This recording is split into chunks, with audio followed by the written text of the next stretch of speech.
Welcome to the party. I'm Sam Ekstrom of Locked On Sports Minnesota, here to announce that the GoFundMe I was going to start for Adrian Peterson is now on hold. I'm Luke Braun from Locked On Vikings, and I took Adrian Peterson's MVP trophy.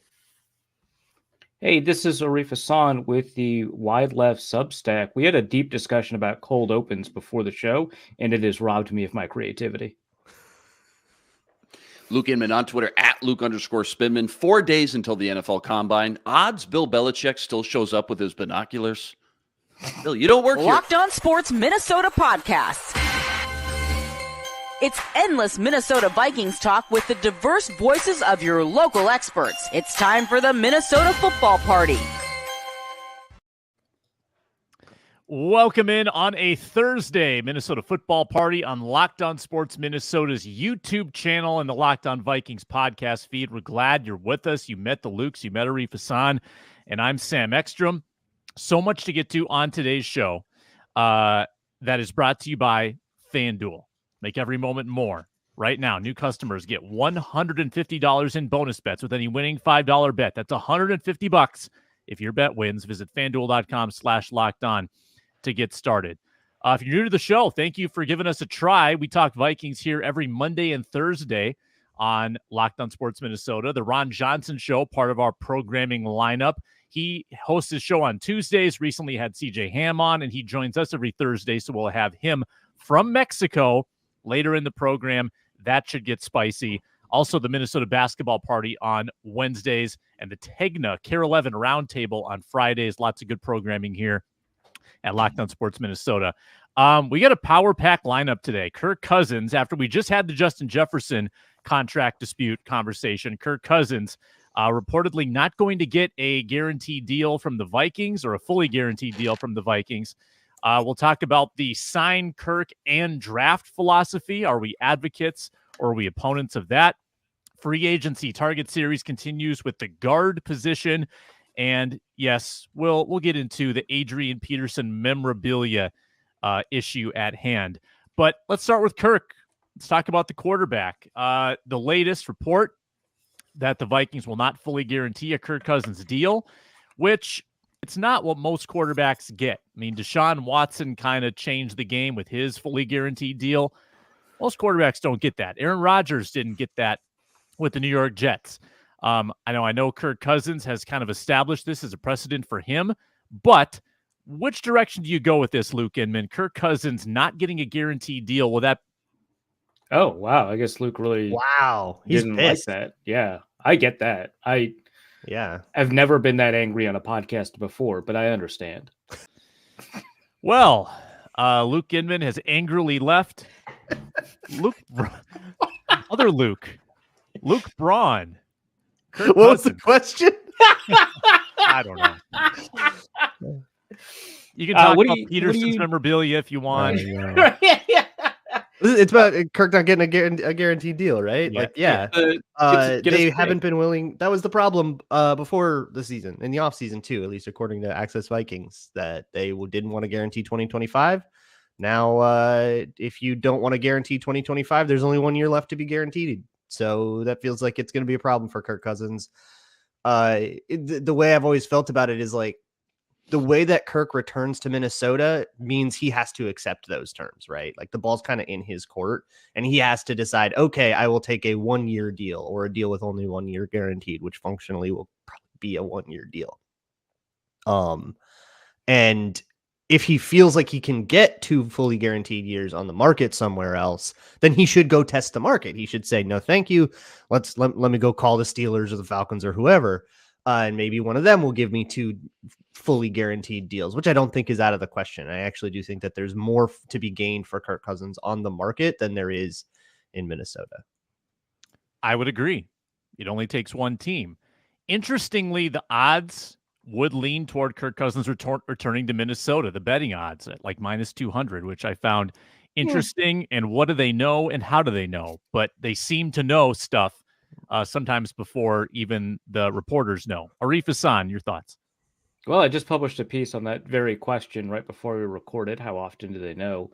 Actually, you're wrong. They never know. Read more at Wide Left. One of the issues is it depends on which book you're looking at and what date you're looking at those odds. I have seen 4 different books publish Kirk Cousins free agency odds, and they have 4 different favorites for the team to land him. Only one time has it included the Vikings. So who's to say, right? I would argue that it is pretty likely that the Vikings would re-sign Kirk Cousins. Now, someone had pointed out that maybe Cousins wants to send a message by going to another team and accepting somewhat similar structure and dollars from the other team as what the Vikings would offer.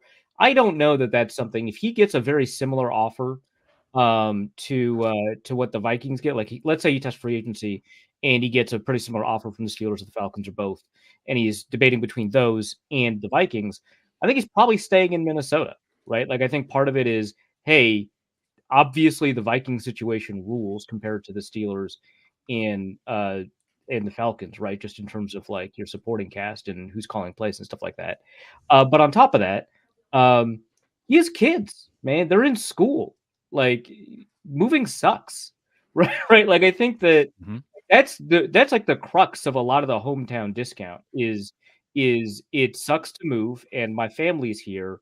And I don't want to uproot everything, right? Like sometimes players have homes elsewhere, right? Like Jared Allen, I believe, lived in Arizona the whole time he was with Minnesota, right? Like sometimes that happens. Not the case here. He lives in Minnesota. And right now, there's a controversy right now about whether or not he should take Tuesdays off. Now, I think it's a stupid controversy. We already discussed it way back when this news came out during quarterback, right? But the reason is because he wants to spend every Tuesday with his family. So if he goes to another team, I think his family moves. I don't think he wants that. So I think that there is a substantial reason to believe that he's going to give a hometown discount. There's been reporting that he wants to give a hometown discount. That discount just includes dollars, not structure. I think that eventually it will include structure. I think that there's a lot of reasons for him to want to stay. Luke Inman, you're back. Welcome. Hey, Kirk Cousins contract. Hey, thanks for having me, guys. Yeah. You feeling better? You feel a lot better. Off? Yeah, Yeah. feel a lot better. Put me in, coach. Yeah, I don't know what I missed. I don't want to sound too redundant or step on anyone's toes.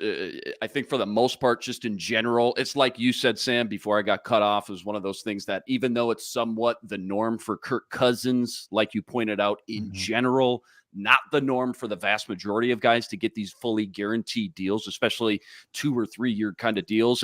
And I think last year during this time too, when all the rumors and negotiating was going on, forget who it was exactly. Someone high up in the media ranks came out and said the Vikings weren't going to give him guaranteed money in 2025, I believe. So kind of by that same logic, if you just took that information, weaved it into the current situation, I don't think it was a big leap to make that this was probably going to be, a high probability outcome. The writing's kind of been on the wall for a while, especially when you think back to, think about the draft time during this time of year.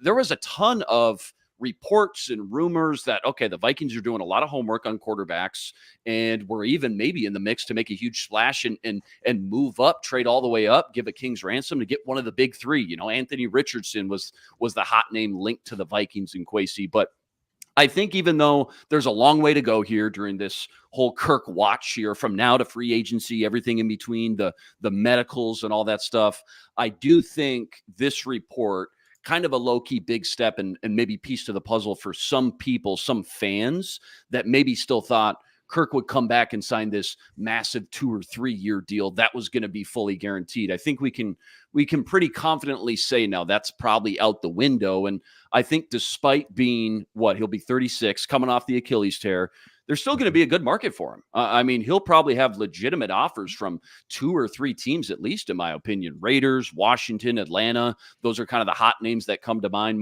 Maybe the most obvious fits.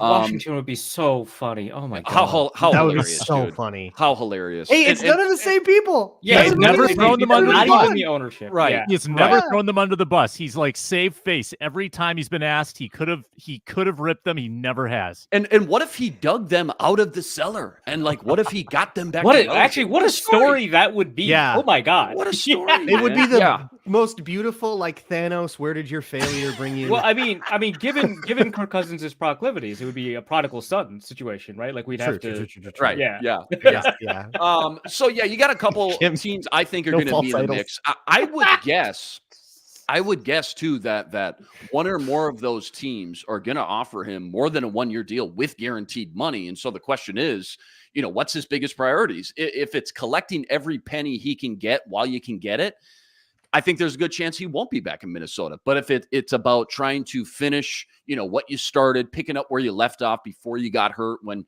statistically he was having the best year of his career, if that stuff's more important to him, and maybe he sacrifices a little bit of money and is willing to come back for one more year. But either way, I think what the report really says is that ultimately the ball's in Kirk Cousins' hands here. And he's the one who gets to decide his fate, what the future is going to look like, whether that be more guaranteed money elsewhere or coming back, being a potential bridge for a rookie quarterback that they might bring in.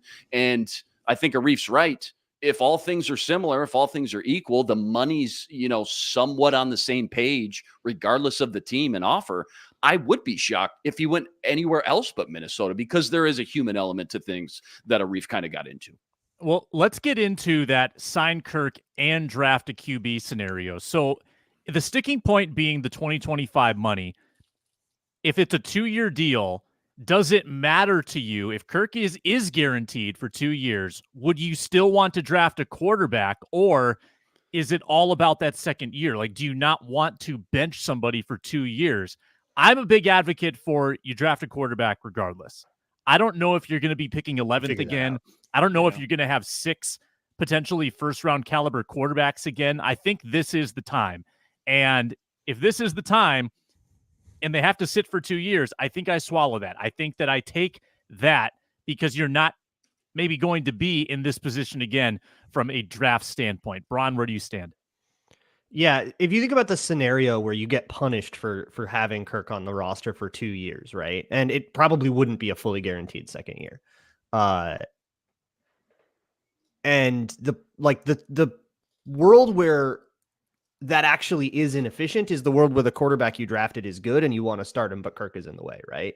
The one where right, like that's the punish. Oh my God, who cares about that? We can solve that problem. That's absolutely a problem you can solve in 2025. If you've got a quarterback that you like, but also Kirk Cousins on the roster. What do we do about that on an unguaranteed deal? Wonder what happens. The scenario that protects you against is if you draft a quarterback and he's bad, right? And he's not ready to start for 2 years, but maybe you have an extra. So the second year does not bother me at all. Yeah, I think if you sign Kirk Cousins, you absolutely still should try to very aggressively to go get the best quarterback of the future that you can, because as much as anyone likes Kirk Cousins, in 2 years, he'll be 38? It's over soon. You need your succession plan. Yeah. So I was gonna, like, what Luke is getting at, what he's suggesting is kind of the point I wanted to make, which is that when you sign a player, there's no magical commitment to that player, right? Like as much as it unless you do like no trade, no tag, fully guaranteed. Like, right, which in fairness to Cousins, he does include no trade clauses in his contracts, right? But I would have, like, first of all, those are fake, because the quarterback would consent to a trade in either scenario, whether or not there was a no trade clause, because he's a quarterback, right? He's just going to go where he wants to, unless he's very bad and doesn't have a market, in which case, well, you're going to bench him anyway, right? So he might as well get traded. So it really doesn't matter. And even if you guarantee like 3 years of his deal, how those guarantees operate will help you determine whether or not there's a viability of a trade. If it's mostly in signing bonus, then that's a really difficult trade. You're going to absorb most of the hit.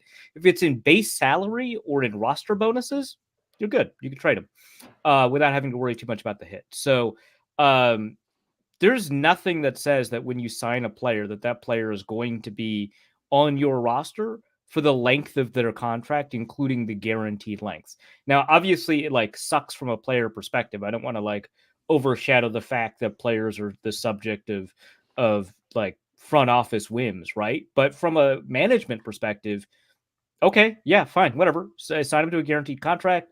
Don't over leverage yourself on the ways that you operate those guarantees or whatever. And then draft a guy. Like the real cost to drafting a guy is not the awkwardness of the situation where you've got two good quarterbacks. That's not the real cost. The real cost is what you could have drafted in the first round instead of that quarterback. And so if you're wondering whether or not it matters more to get your left guard of the future, or probably more realistically, your CB1 of the future, if I don't want to bad faith it, if you get your quarterback one of the future or your quarterback of the future, I know which one I'd rather take a shot at. Yeah.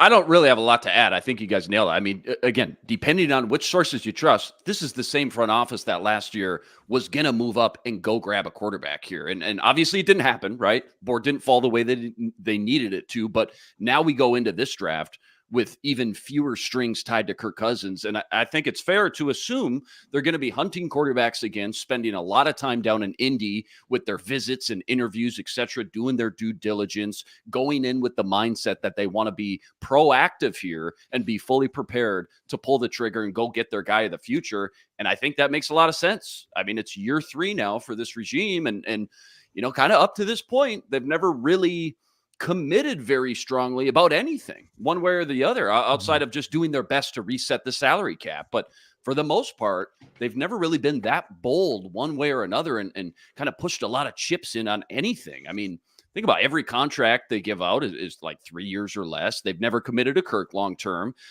They could have got a long-term deal done with Daniil last year. Instead, they signed him to that 1-year prove-it deal. They didn't extend JJ last offseason. Their entire philosophy and game plan up to this point has literally been, let's just stay on the fence and keep their options open. I mean, hey, Kwesi, are you going to be competitive this year? Are you going to tear it down and go for a rebuild? We're going to go with a hybrid. I'm calling it, get this, a competitive rebuild. Trademark Kwesi LLC. And like, I'm joking. I'm poking fun at it. Obviously, that is very smart to some degree. It's got a lot of benefits to it, right? I mean, he's keeping all his options open, staying flexible. I think that makes sense. But my point is, I think, that's all fine and dandy the first year or two while you clear some bad contracts and continue to get the roster younger. But it's year 3 now. They have cleared some cap space for future years, even though I know they still got JJ, Darisaw, Hunter, all that stuff to deal with. But they were ready to make a big splash and draft a quarterback last year. So by the same logic, I most definitely see them coming away with a quarterback in round 1, especially the more I think about how everything's going to unfold this offseason. And that's regardless whether they bring Kirk Cousins back or not. And if you want to get specifics, and I know we've talked about all the big quarterbacks already, but the more I think about it, I think that guy ends up being JJ McCarthy. If I had to place a bet down today, I think it's JJ McCarthy. And if I'm JJ, I think out of all the landing spots, this is definitely where I'd want to go to. If you go to FanDuel, you can spread the money around on McCarthy, Nix, and Penix. I believe the Vikings are one of the top 3 favorites on all 3 of them at FanDuel. Which, again, they 100% know what they're talking about. 100%. 100%. Trust us. Ron Johnson soon from Mexico. Arif, can you do the jingle? Ron Johnson from Mexico. Yes. Also, to my knowledge, the first ever documented case of a former NFL running back in a dispute over his memorabilia, Adrian Peterson. We'll talk about that in a bit.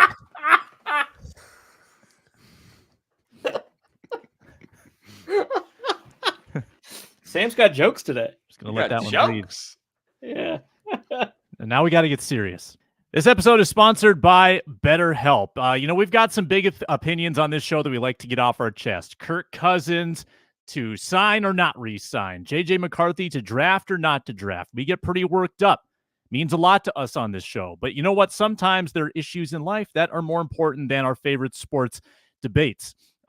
Getting therapy can be important. Unloading the things that are important to you that you're fired up about. They might be life or death.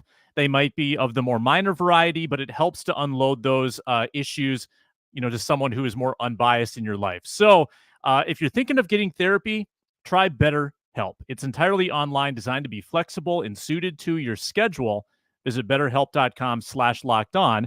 You get 10% off your first month. It helps to talk about your issues, about things that you're thinking about, things that you want to better yourself in. Or just keep emphasizing the things you're already doing well. So again, that's BetterHelp, HELP.com/lockedon.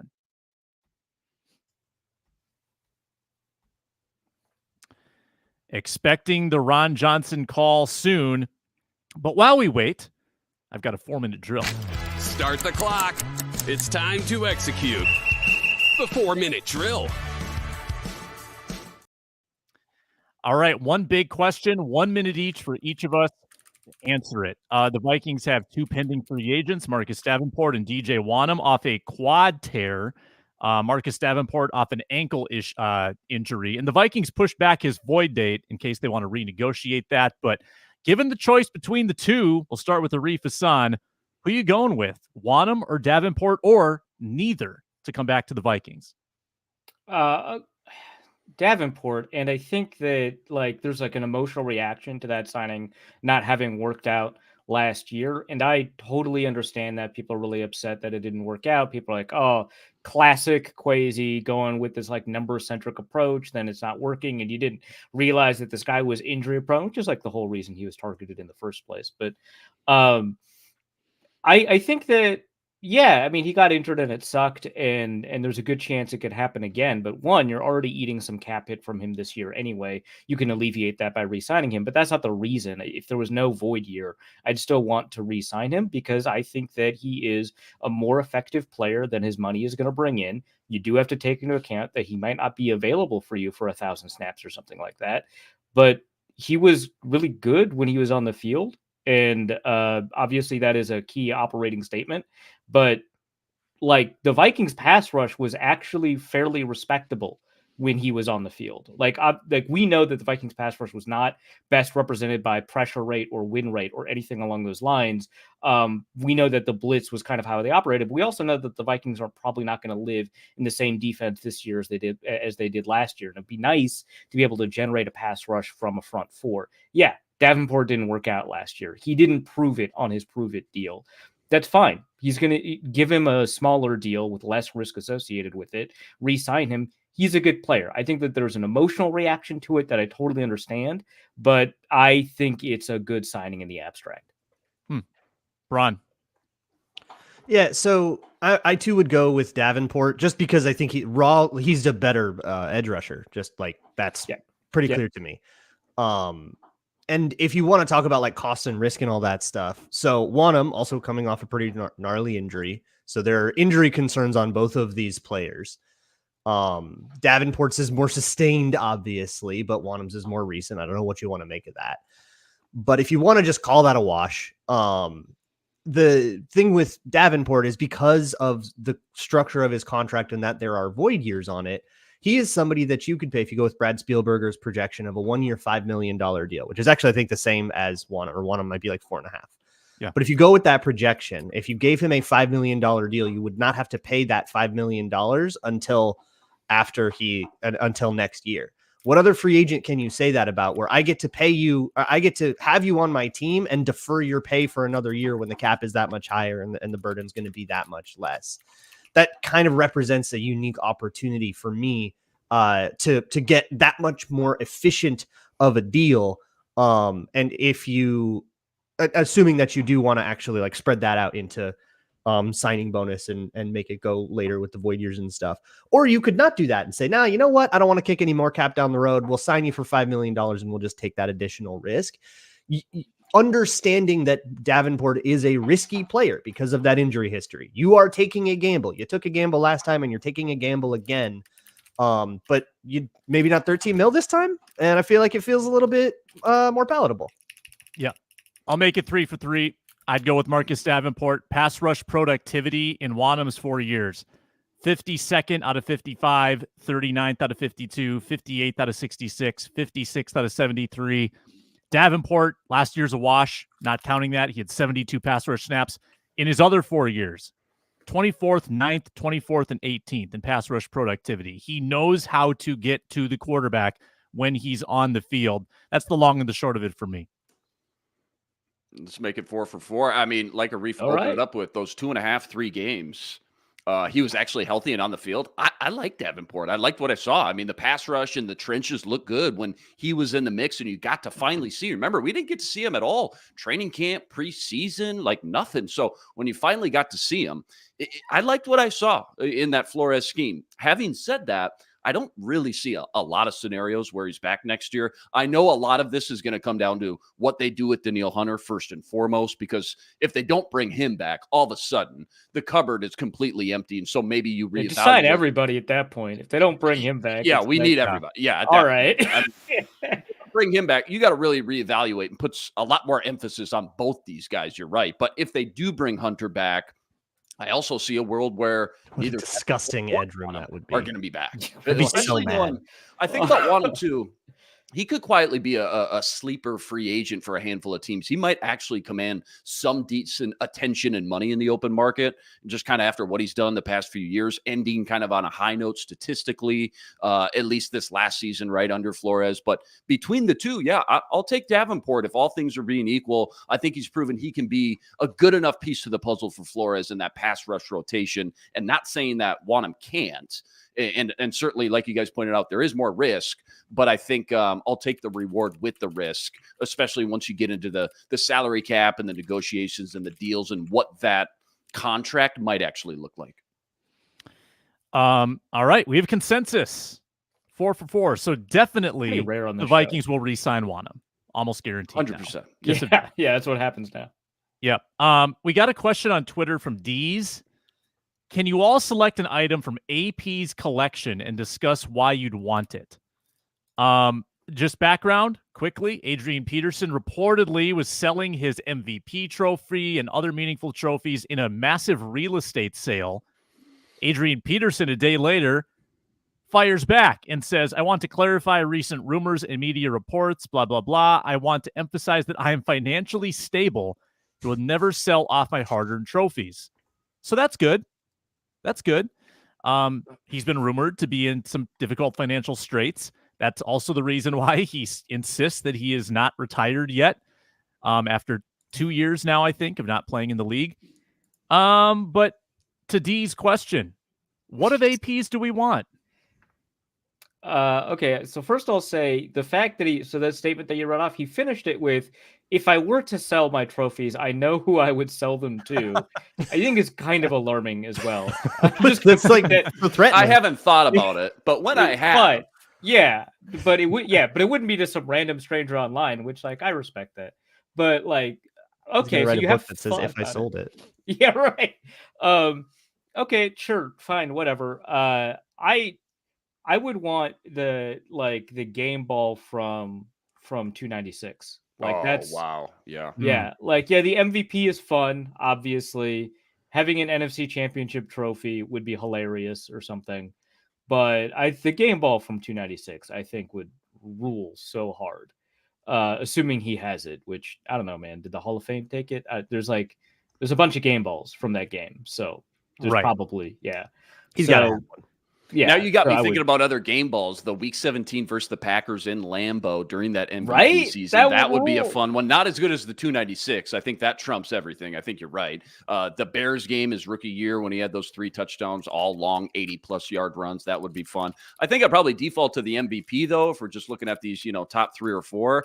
The Offensive Rookie of the Year looks fun. I'm a Coca-Cola guy, and you got this Diet Pepsi logo in here. It's just, it's throwing me off. I don't like it. MVP for me.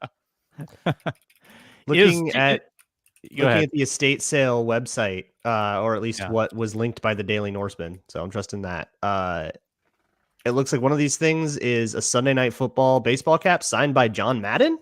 Kind of rules. I'd be into that. Hey, all right. Well, that's cool. Sure. Yeah. I didn't know that this was like so there's like a listing of it's all like, the items. on a website called HiBid. I have no idea how real it looks, but I'm choosing to believe that. So he seems to have indicated that he made an agreement with a company for an estate sale, and his argument is that he gave very clear and specific instructions not to sell what he called, quote, personal items, which I don't know if the clear and specific instructions also included a trophy. Oh my God, there's a sword in here. Okay, I want it. What about camel? What about the camel that he rode on his 30th birthday? I think there's like camel. 4 football I don't think he things, owns and then it's camel. a whole bunch of like shoes. This is all his stuff? Well, the shoes and stuff are his? I don't know. Are the trophies listed that are apparently not allowed to be listed? Let me finish my sentences. So I say as I constantly cut Sam off. But no, so he's suing the company that put up. He's saying he's suing. I guess I don't know that he is. He's saying that he's suing the company that put up his trophies because he said not his personal items. But like if you go through the catalog, like it says, it's all personal items from an estate sale, right? Like including shoes. So I don't know what he regards as a personal item, how specific the instructions were to not sell stuff that included trophies and stuff like that. I don't know. But evidently he gave very clear instructions not to sell stuff like trophies, but to sell stuff like shoes. Anyway, this company, I guess, is getting sued. Hey, Luke Inman and Arif Hassan, Luke Braun, plug your ears. Do you think any of these would make a good Luke Braun wedding gift? Oh my God. Yeah, if they're game worn shoes, yeah, for sure. Yeah, Luke, what size shoe are you? Yeah, just out of curiosity. You can unplug your ears now. You can bring me the replica flintlock pistol, but only if you can get it past security. If I got a replica flintlock pistol from Adrian Peterson, you would not be receiving it. Well, not in the manner that you would imagine. Certainly, I'd be receiving something from it. He said he wants the Lucendar sword. He said he wants a sword. It's only going for $4,250. So let's keep an eye on that. 42 Game ball from February 2nd. An insane amount of inventory here. Like, who could possibly how are some of these going to get any bids? Is this a shirt? It's just a shirt. You know, it'd be funny. Yeah, there's a lot of just like his shirts. A Colorado Rockies hat, I think. Is that what I'm looking at? Or is it a blanket or a pillow? So many shoes. What in the world? You know, what'd be funny is to bid on and win a signed Minnesota Twins Joe Mauer jersey from Adrian Peterson. Yeah, there we go. No, I already got a signed one from Joe. No, this is from Adrian Peterson, though. The running back? Yeah. Yeah. Yep. That's crazy. Disappointingly, and I understand the connectivity complications. Ron Johnson has not been able to connect yet. So let's try this free agency target series. Motors on. We've been going through pretty much every relevant position. We have not done offensive guard. Now we've had discussions on the show about Dalton Risner. Kicker before guard. It's a Sam decision for sure. That is a Sam decision because I am bullish on the kicker. All right. I'm a little less bullish, I guess, on guard, but maybe that's because I don't know about Dalton Risner. But they do need to sign a guard. Probably do need to sign a guard. At minimum, you need the new Chris Reed because you don't have like that flex swing guy. But if Dalton Risner's gone, you need a left guard. Blake Brandel, probably the only candidate to like step in. And I think that would probably be a competition situation. So thoughts on guard in free agency? I just pulled up the list here now, so I'm not prepared on this one. And, I just look at this list, the first 7, 8, 9, 10 names. And I know he's going to cost more than what he went for this year, what you got him for this year. But all things being equal, I just keep leaning back towards bringing Dalton Risner back, over any of these other names. I mean, there's some bigger names on here for sure. There's guys who definitely had some better seasons, were more consistent, more productive, all that stuff. But a lot of these guys, I also could just see re-signing with their current team again, too. Kevin Dotson, he was huge for the Rams and McVay. Robert Hunt, he's young, kind of emerging, coming off a rookie deal. He's going to want to get paid, I would think. I don't really think Miami can really afford to let him go either, to be honest. And plus, he's more of a right guard anyways. Kevin Zeitler, 33 going on 34, probably wants to stay in Baltimore at this point, kind of finish what they started. Andres Pete, Cody Whitehair, they both probably command maybe even double what Dalton Risner might go for. And plus all these guys too, for the most part, you kind of have to pick your flavor. What do you want? Do you want a pass protector like Risner, who's maybe not that great in run support? Or do you want a road grader, help get the running game back on track, but maybe a little leaky in pass pro? That's what it feels like when I'm looking at this list right here. Yeah, I think that, who did you mention? Oh, Zeitler. I think he's exclusively right guard in his career is what I noticed. So, and if you're looking for like the left guard fit, he wouldn't be maybe the first choice, but I like him. I also like John Runyon. I think John Runyon mainly to make Green Bay mad. Oh, well, he's not good. So yeah, he's not bad. No. Is he better? I would rather the same as Dalton. I'd rather bring back Ezra Cleveland, honestly. That would be so funny. That would be great. Yeah. I think it would be an outright better signing than John Runyon. B, it would be way funnier than making Green Bay mad by signing a guard they don't like. And you definitely would have scheme knowledge. If Green Bay signed Dakota Dozier, would we have been mad? Like, right, exactly, I would not compare the two. You might not. Dakota But look, he ranked 105th out of all guards in wins above replacement. I mean, oh no. So let's I'm fine with whatever. Jonah Jackson's a free agent. He's had injury issues, but I think that he's a very good player. I'd like to sign him. Kevin Zeitler would be nice. I don't really care that he's a right guard. I think that he could play left guard very well. Maybe Damian Lewis. But I don't know. It's a fairly healthy mid-tier guard market. And some of these guys have had really good flashes in their career, whether it's Cleveland or Jackson or something. The top end of the market is not that interesting to me. If you take a look at like the guys that are projected to get the most money, people like Kevin Dotson, I'm not interested. Yeah, there's no Joe Thuneys or anyone like that out here this year. Yeah, so it's whatever. I like Zeitler. I like Cleveland. I would not mind re-signing Reisner. We talked about this a little bit already. Mm-hmm. But yeah, I mean, there's just a couple of people that would be kind of interesting. And you would re-sign them at their projection, which is about 3 years, $25 million. Yeah, you'd be good with that. Easily. All right. Yeah, for sure. Just checking. I like as the Chris Reed replacement. I like Greg Van Roten, and I like John Feliciano as your swing guy. I like Van Roten as well as that backup swing guy. Yeah, there's a lot of like 30-plus guys out there, so you're like going for that veteran presence, which is fine, I think, for interior linemen. I don't think there's an option here that I like better than Reisner or Cleveland, just in terms of like those guys can be more long-term solutions. I don't really want to be talking about having to sign a free agent guard again next offseason. We've done enough. I've had enough of like pining over every year's Andrew Norwell, only for everyone to forget they wanted him a lot as soon as he sucks. Yeah. Yep. So I don't know. I think that they found some success with those guys, and when you have success on the offensive line, it's so tenuous and it's so rare and it's been so long. I want to hang on to that for as long as I can. Yeah, that's fair. Yeah, fair enough. And I'm weirdly not as concerned about Ed Ingram at right guard. I think I maybe was assuaged by the final half of his season, but I guess I'm not going to bite off more than I can chew. You get for sure one guard opening. Let's fill that and worry about the ups and downs of Ed Ingram at a later date. Competition's never a bad idea. Competition. They can beat somebody in camp. That's always fine. Greg Van Roten. There you go. Vital scheduling information on the other side of this break. We're brought to you today by FanDuel Sportsbook. It's America's #1 sportsbook because they have great deals like this one. New customers get $150 in bonus bets with any winning $5 bet. So you find a nice money line in the NBA, a nice puck line in the NHL. You win the $5 bet, and then you get $150 on top of that in bonus bets, which you can sprinkle around however you want on the other sports. Maybe golf. You could do college basketball.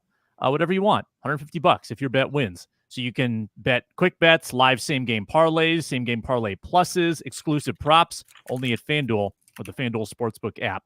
FanDuel.com/lockedon, the website to visit to get started. FanDuel.com/lockedon. Shoot your shot with FanDuel, an official sportsbook partner of the NBA.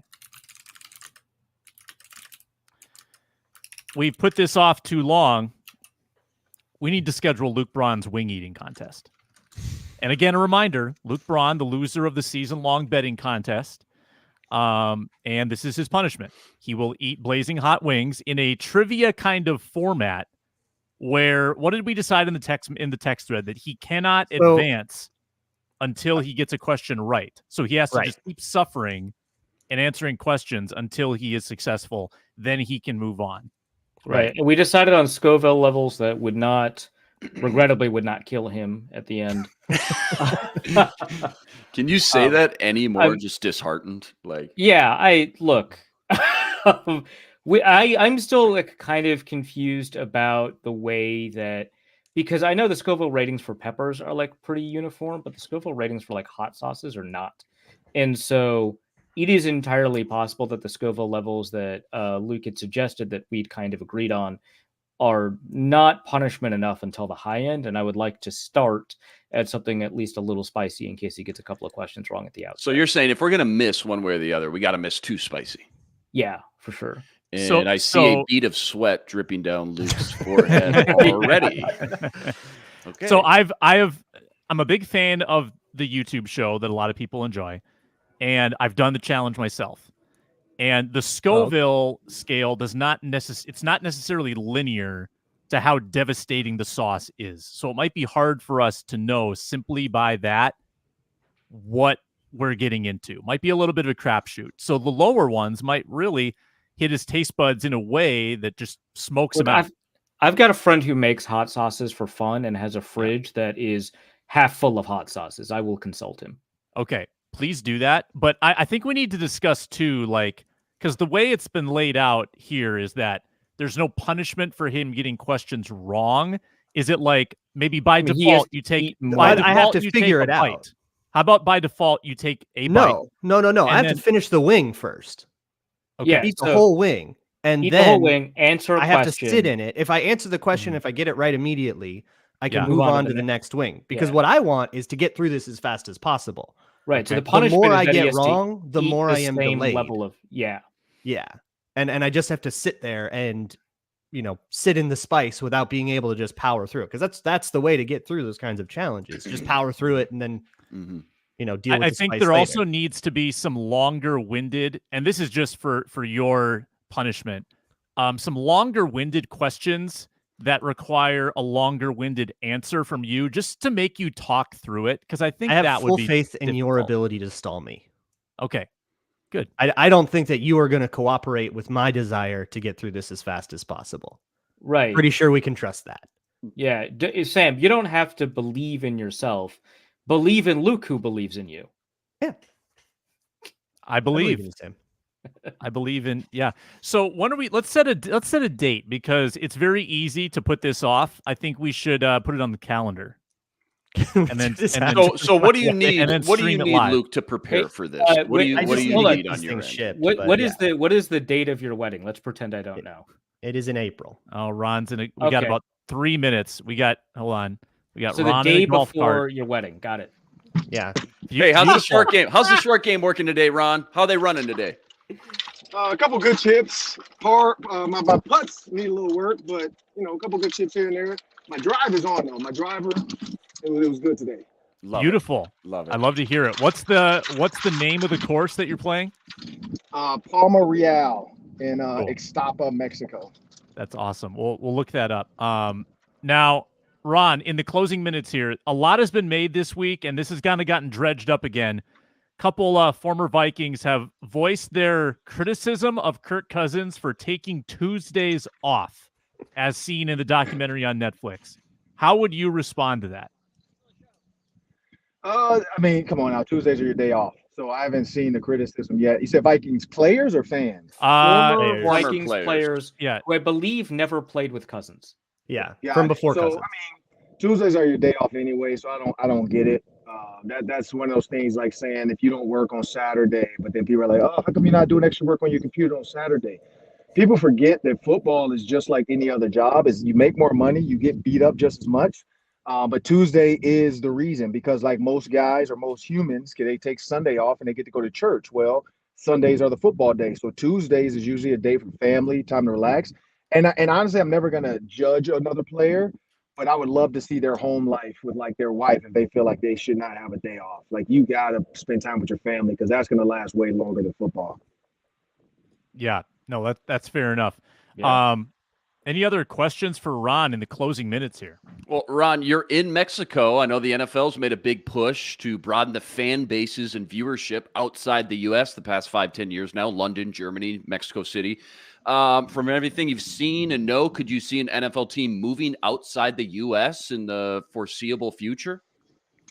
Mexico could be a little easier because it's an easier flight. I don't know about we heard about London and all that stuff with the Jaguars. That's impossible if you expect a team to continue to travel, 8 to 9 times a year, and then also every other team to travel there just to play them. Mexico could work. Canada could work. I don't know if they want to do that because Canadian football already exists. But I could see Mexico. That could actually work. Now, the question would the fan base be there for that team? Mm-hmm. I guess you want to look at a team that, the fan base is not as strong. The ticket sales aren't as strong. And, maybe going to a new market helps them out. But again, that's putting a lot on a player free agency wise to say, hey, you're going to move to Mexico, and that's where you're living and you don't speak any Spanish. You know what I mean? Like that's tough to say. I got to live here for 6 to 7 months. Mm-hmm.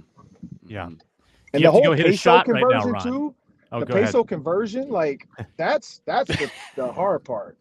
It's like trying to figure out the pesos, right? Because that's absolutely ridiculous. Like it feels like monopoly money. Like I spend pesos, and I'm like, wait, what did I just spend? Like you just don't know. At least the exchange rate is in your favor. Yeah. Right. Can we make Justin Jefferson a contract offer in pesos so that the number ends in with $1 billion? Ooh. You could offer that to Justin Jefferson. It would be a lot of pesos to pay JJ. Very impressive signal, by the way, Ron, from your golf course in Stop. Yeah, like this is really fantastic. Give us a quick look. You want to see the shot? Yeah, I want to see the shot. I'll have my brother-in-law hold it. All right. This will be this is very good for audio listeners. To end the show, I'll announce it Jim Nantz style. We got Johnson's approach. So let's see. On you should have me at Palm. Can you see me? Yeah, we got you. Okay. We got you. All right, we're good. Right-handed stance over the ball. Good alignment. You see a little trouble there on the left with the palms. Par 5. I'm probably about 230 out. 3 wood. He addresses the ball. I don't know, Jim. Crowd goes silent. Wow, look at that. Yes. Back. Swing speed. Gone. He likes it. He likes it. He likes He's holding it. He held it. He likes it. It looked like a good poke. Hey, a couple golf claps up here for Ron. Here you go. Well done. Now is just to par at least, because my putt, like I said, my putting is a little off. Hopefully I can par this one. But yeah, no, I'm having fun. Hey, drive for show though, baby. What a way to end the show. Good drive. I had a good second shot. Now I just got to chip on and then maybe putt for par or putt for birdie. But my goal is to putt. If I can par this one, I'm good. My putting is off and on. That was a good mic drop to end the show. I love that. We need more golf course. Ron's going to be ready for the next. My father-in-law's over there in the woods looking for his ball. Give him our condolences. He spent a lot of time in the woods today. Yeah, does he want us to edit that out? Okay. Somehow he finds a way to have a bogey. I don't know how he gets a bogey, and he never finds his ball. One of those crafty veterans. Yeah. Ron's going to be ready for the Vikings golf tournament, though. Oh, yeah. I'm ready this year. They're not going to catch me slipping. That's beautiful. All right. Well, we got the round table tomorrow, Ron, so we'll see you then. And thanks for popping in. That was fun. Appreciate it. See you, Ron. Sweet. That was awesome. Minnesota Football Party Mondays and Thursdays. Locked On Sports Minnesota YouTube channel. Locked On Vikings podcast feed. Thanks for watching and listening. Talk to you Monday.